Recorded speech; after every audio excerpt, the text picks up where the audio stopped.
where news comes first. This is WECT News at Midday, streaming live on WECT.com and the WECT News app. I cannot stress more. If you see a road that's flooded, do not take your car through that road. If you see a barrier, do not go around that barrier.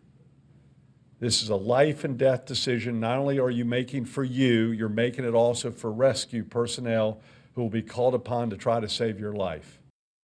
Governor Pat McCrory making that statement earlier today as North Carolinians are now hardly done with Hurricane Matthew, even though it is now well out to sea.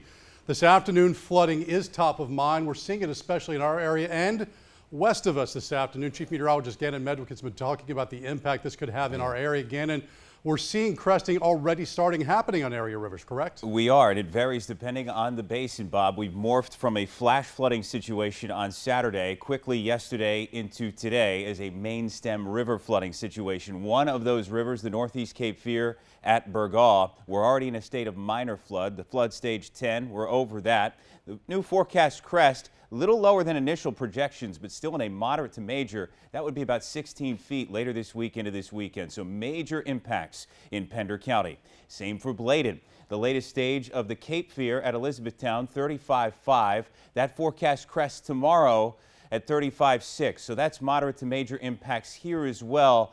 You know, just north of the downtown there along 701, the park.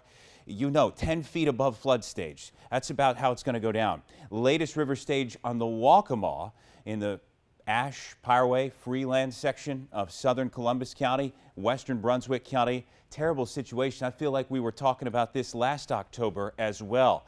Likely crest time at the early part of Wednesday. Okay, and then we move to the Lumber River. After having crested at a record 24.5, now we're a steady 21.7.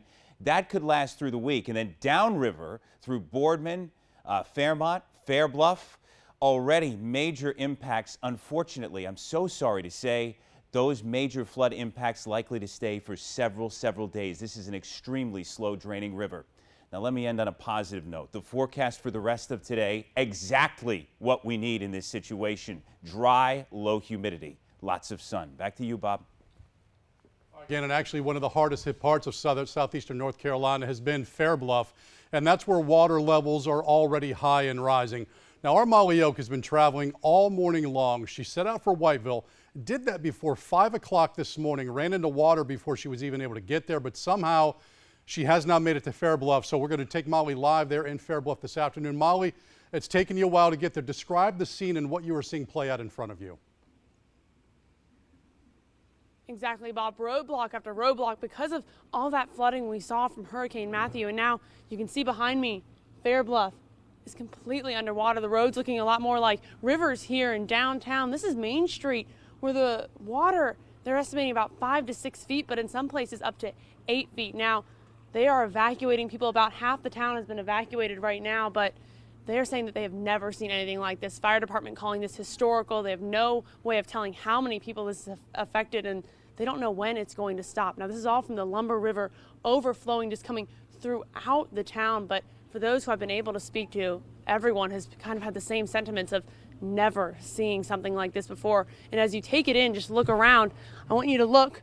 There's a truck all the way down there, the water all the way up to the windows. Now, people were saying that they were following this truck when it was driving, and it just completely floated off down there. So again, reminding people, turn around, don't drown. I know we've been saying this over and over, but some of the standing water can be extremely dangerous. And with depths like this, people really should not even be trying to drive because you never know about that road washout, Bob. Yeah, Molly, I'm going to go out on a limb here and say this, I believe, is the first ever live report from a boat going down the central line of downtown Fair Bluff. The pictures here are just incredible to see the amount of water that's in that area.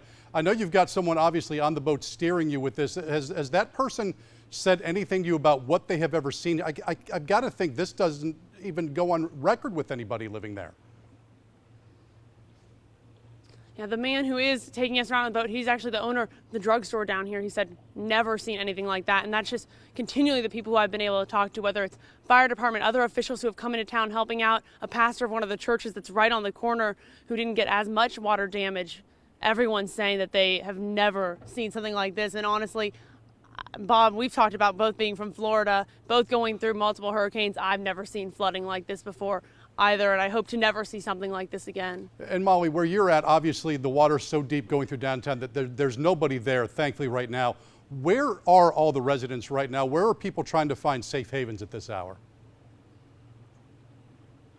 Right now, I'm told the highest point is the railroad tracks, which is just about a block over, and we've seen a few people with backpacks or even trash bags walking, trying to get out of the area. Really, it's to the point where they can, whatever they can carry in a bag and get out, that's what they're at. But again, just look at this pickup truck. I mean, up to the windows right now, the bed completely full of water, just kind of abandoned here.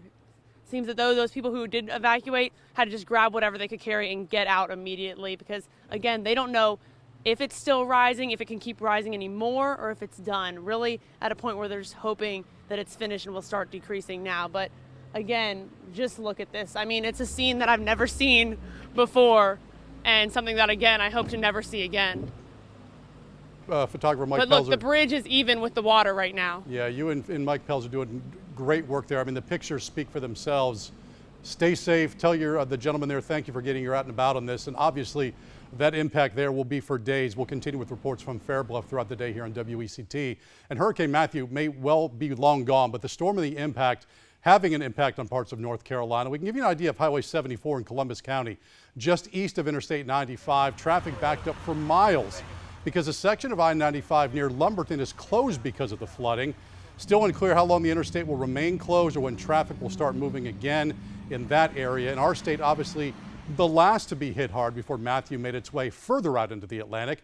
The swath of destruction and where it started and left behind was in South Florida. NBC's Miguel Almaguer tracking the storm since it first arrived late last week.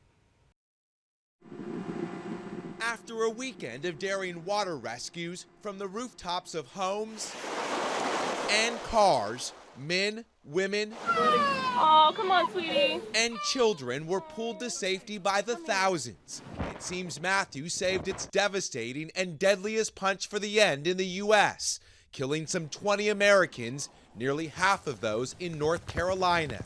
It was horrible. Deborah Alves narrowly escaped the rising floodwaters. We just took everything we could grab and left. Her neighbors were rescued on top of their homes. The storm surge swamped oceanside communities in Florida. But over the weekend, Matthew was strong enough to waterlog homes 100 miles inland. Up to 1 million are still without power. Many are still under mandatory evacuations. We were going to be out here for like another 2 weeks or so. With the massive cleanup now underway, the damage in 4 states could top $6 billion. But the threat isn't over. Some swollen rivers could still rise 17 feet above flood stage. Matthew, a slow motion storm, but for some, it is still a slow motion disaster. During the height of the storm, we are told a woman clung to a tree for 3 hours in this area before she was rescued. Today, police are still looking for the missing, and they're keeping a close eye on local dams and rivers that could topple. Miguel Almaguer, NBC News, back to you.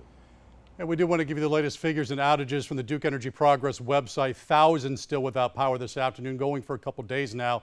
And here's more of the bad news. Still could be several more days before power comes on. Could be before the end of the week. According to this website, the goal for Duke Energy is to have all of its customers affected by Hurricane Matthew to be back online by 11:45 Sunday evening. That would be almost a full week, more than a full week, since this storm first impacted southeastern North Carolina.